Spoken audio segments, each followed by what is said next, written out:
Hello friends, welcome to the today's online session. In today's online session, we'll be discussing some of the important multiple choice question based on the topic physics of thin film. The physics of thin film, it is a compulsory course for the MSc Physics students, and based on the syllabus given by the Board of Studies of Savitribai Phule Pune University, I have drawn some of the important multiple choice questions as far as the considering the importance for the online exams which are going nowadays. So let us start with the first MCQs of today's session. The first MCQ is the process of electroplating in which metal ion from the solution are deposited on the cathode as a thin film in the presence of an external electric field is known as. The first option is electrolysis deposition, second option is cathodic deposition, third option is anodic oxidation, fourth option is thermal oxidation. Now see, a process of electroplating in which metal ions from the solution are deposited on the cathode, okay, as a thin film. This practical we have conducted during our regular session. So this during the cathodic deposition uh, means this is also called as a method of electroplating. It is a standard method for the deposition of thin films in which two metal electrodes are dipped into an electrolytic solution, and after the application of an electric field across the electrodes, metal ions are deposited on the cathode. Okay, so sometimes this process is also called as a electrolysis or electrochemical deposition. So the correct answer for this question is cathodic deposition. Okay, answer is option B, cathodic deposition.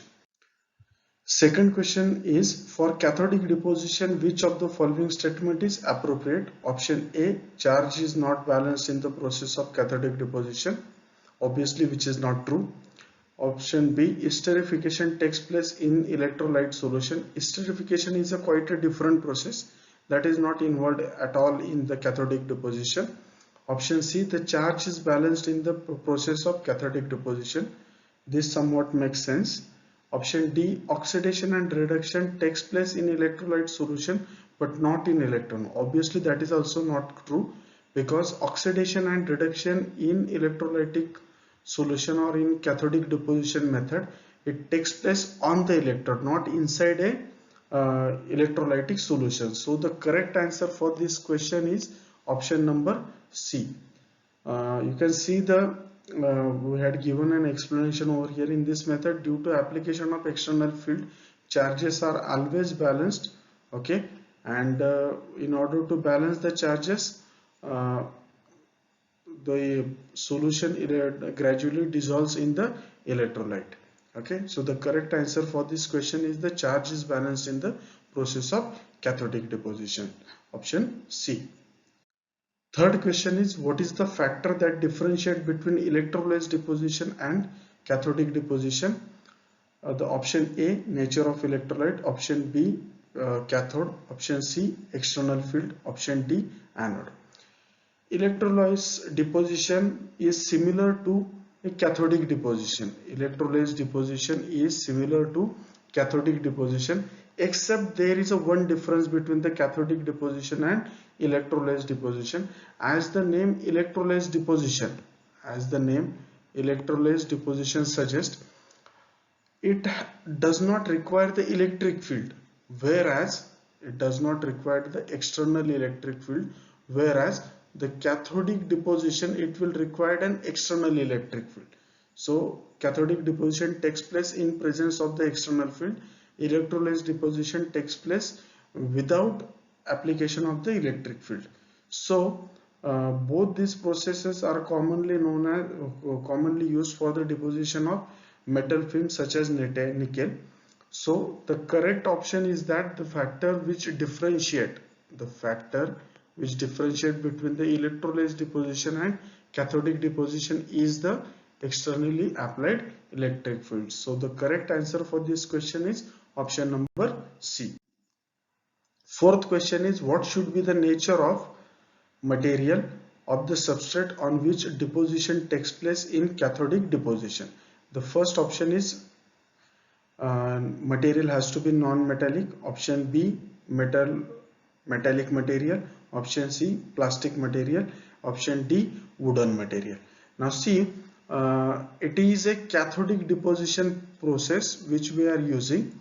It's a cathodic deposition process which we are using in order to deposit a thin film on a substrate. Okay, and we know that in case of a cathodic deposition which requires an external electric field, just we had seen that for an cathodic deposition will require an external electric field. So as the for cathodic deposition external electric field is applied, so due to that thing, it is the disadvantage for this method that the material which is required for the deposition, it has to be metallic substance. It has to be metallic substance. So the correct answer for this question is option number B. The fifth question is, which of the following can be used for producing oxide films on their surface during anodic oxidation? First option is lanthanum, selenium, praseodymium, neodymium. Second option is helium, neon, argon, krypton. Then NH, EFL, EMC, ELV, and aluminium, tantalum, neodymium, niobium, titanium. These are the options given. See, the anodic oxidation is an electrolytic method for the deposition of oxide thin films. This is the method used for the deposition of oxide thin films on the surface of the metals such as aluminium, Ta, Nb and Ti.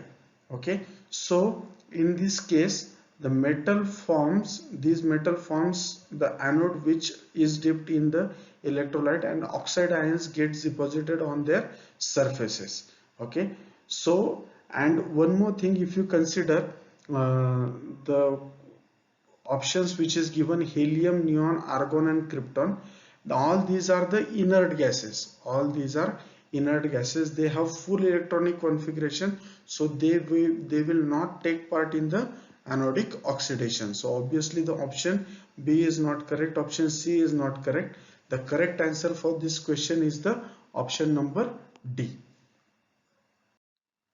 Sixth question is, the equilibrium thickness in anodic oxidation process depends on which of the following factors? Option A, nature of electrolyte. Option B, amount of electrolyte. Option C, magnitude of applied field. Option D, weight of electrolyte. Now see, in anodic oxidation, on increasing the electric field strength, more oxide ions will diffuse through the oxide layers. If you increase the field strength, means applied electric field you increase, then oxide ions will diffuse in the oxide layer, through the oxide layer on the metal surface. More is the electric field you apply, more will be the oxide ions will diffuse in the through the oxide layer onto the metal surface, and hence oxide layers growth thicker and thicker, means your thickness of the thin film will increase by increasing the applied magnetic field. So the correct answer for this question is option number C.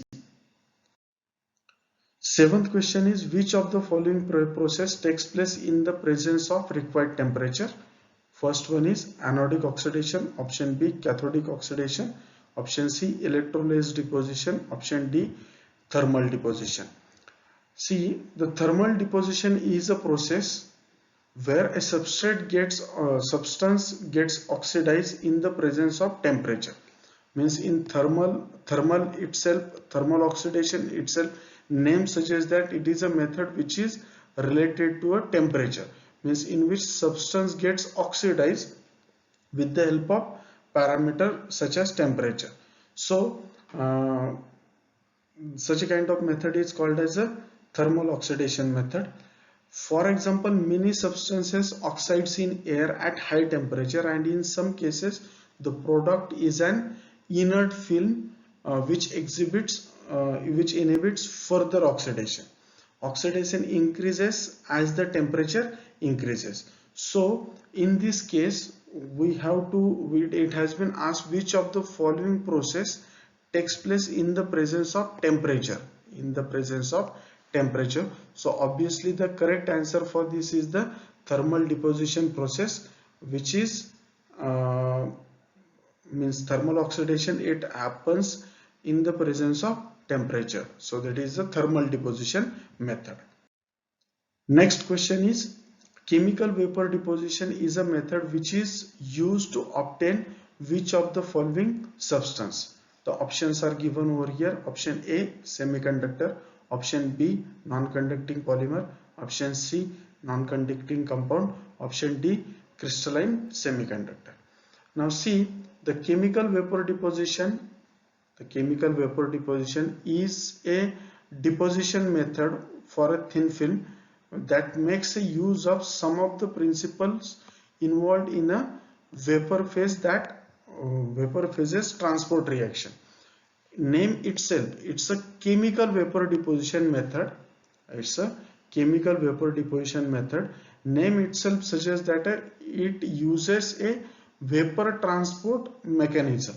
Okay, so due to that one, we can get a very pure film of crystalline semiconductors such as group 3 or group 4 element. Group 3 means, for example, aluminium, gallium. You can have group 5 means phosphorus or arsenic or antimony. Such a kind of thin films you can prepare, crystal semiconductor thin films you can prepare with the help of chemical vapor deposition. So the correct answer for this question is that it is a crystalline semiconductor thin films which can be used, which can be prepared with the help of chemical vapor deposition. So the correct answer for this question is option number D. Next question is, in the chemical vapor deposition, the films formed are formed by decomposition of what kind of substance? The option is liquid molecule, option B conducting polymer, option C gaseous molecule, and option D solid molecule. Now see, in chemical vapor deposition, the thin films are formed by the deposition of the gaseous molecules, because just in the previous question we had seen chemical vapor deposition, it is a method which uses a vapor transport phenomenon. Vapor has nothing but they are gases in nature. So obviously for this decomposition can be achieved by using a heating method or by irradiation of ultraviolet or infrared radiation or by some means of chemical reaction. So the correct answer for this question is, in chemical vapor deposition the films are formed by decomposition of the gaseous molecules. Okay, so the option C is the correct answer in this case. 10th question is, in the process of vacuum evaporation, which of the following substrate can be used? In the process of vacuum evaporation, which of the following substance can be used? Option A ceramic, glass, silicon. Option B plastic. Option C amorphous solids. Option D block elements. Now see, it's a process of vacuum evaporation, and in process of vacuum evaporation we have to see that which of the following substance, which of the following substrate out of these 4 substrate, we have to choose which substrates are used for deposition by using a vacuum evaporation technique. Okay, various substrates are used such as a substrate depending upon the subsequent application of the thin film, on which depending upon what application you are looking for, depending upon that one you have to choose the typical substrate. Okay, so typical substrates used are ceramics, for example Al2O3 substrate, okay, which is a single crystalline substrate also available in case of Al2O3. Glass slides are sometimes are used, or alkali halides or silicon germanium crystals are used, or single crystals are used for this purpose. So these are the typical substrate. So all these ceramics or silicon or germanium, all these are semiconductors or glass. So these are the different kinds of substrates. So the correct answer for this question is option number A. So in the process of vacuum evaporation, it is the vacuum evaporation methods means such as physical vapor deposition or pulse laser deposition or RF sputtering or uh, AC sputtering or DC sputtering. Okay, so these are the types of the substrate which are used for the deposition of thin film by using a vacuum evaporation technique. Next question is, which of the following factor is taken care while selecting the container in the process of vacuum evaporation? Now see, in our regular sessions we had seen what is a vacuum evaporation technique is all about, or we had discussed a chemical vapor deposition in which I have told you that inside in between the two electrode a tungsten boat is kept. Okay, inside that tungsten boat a chemical which needs to be evaporated, that is kept. Okay, so you have to recall that experiment and we have to think about that experiment for this question. The first option is chemically reactive, option B withstand low temperature, option C withstand high temperature, option D conducting. Now see, the question is, which of the following factor is taken care while selecting a container in the process of vacuum evaporation? Now see, a different or variety, different kind of source materials are used for evaporation during the vacuum evaporation technique. By using a vacuum evaporation technique, whenever you need to prepare a thin film, so different kinds of source materials are used. For example, sometimes metal films are deposited or alloys are prepared, or sometimes group 3 or group 5 semiconductors or some salt films are prepared. All these materials are placed inside those boats which is placed inside the two electrodes. Okay, so generally these boats which are used for this purpose, these are made up of tungsten material or tantalum material or molybdenum material is which it is used, because those boats are heated at a very high temperature. So the material which is used for the boat, it must withstand to very high temperature. Okay, this must stand for a very high temperature, and that has to be chemically unreactive towards the material being evaporated. Means the material which will be keeping inside that boat, that material should not be reacting with that boat. Okay, so it is the option C, that these materials should withstand for a higher temperature. Okay, the material of the boat must be such that it must stand for a higher temperature, so that it will not react with the material which is being evaporated. So the correct answer for this question is option number C. 12th question is, state which of the following is correct regarding the process of vacuum evaporation. Option A, the surface of the substrate should be thoroughly cleaned. Option B, substrate should not be used at all. Option C, container used in the process should be chemically active with the evaporation. Option D, the source material used should be made up of glass or diamond. Now see, we have to consider a correct statement. We have to consider a correct statement with regards to a vacuum evaporation technique. Now see, obviously the first statement, it makes a sense, because the substrate surface has to be thoroughly clean, otherwise your deposition will not be it not be even, it will have defects, so many other problems will be there which we had discussed in our first chapter of the course. Okay, so this first statement will make a sense. Okay, the second statement which is there, substrate should not be used at all. Okay, if you are not using a substrate, so where do we will be going to deposit a thin film? So obviously the option B is not correct, so it's a wrong option. container used in the process should be chemically active with the evaporation.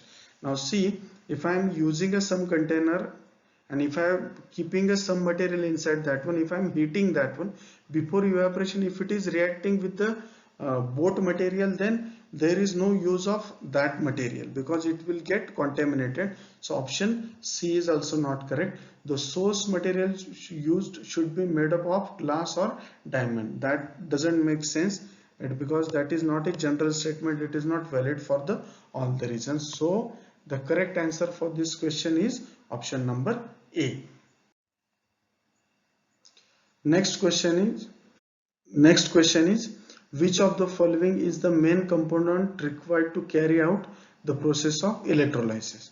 The option is AC current, option B metal vessel, option C wires, option D DC current.